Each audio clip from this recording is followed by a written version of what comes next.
Det er en rigtig god idé at inddrage e-twinning i undervisningen, fordi det åbner klasseværelset op. Det giver en mulighed for at komme til at samarbejde med andre. Det giver også en mulighed for at få fagligheden koblet på andre fagligheder og andre virkeligheder. Og det er jo reelt set et udvidet åbent skolebegreb.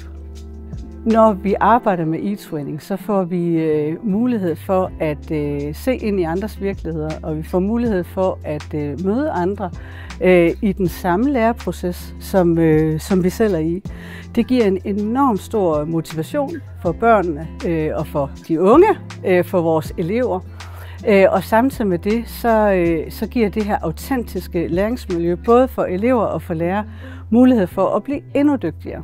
Som ambassadør kan jeg bruges til at komme ud på skoler og tale med lærere, lærerteams, personalegrupper og skoleledere om, hvordan man kommer allerbedst i gang med e-twinning.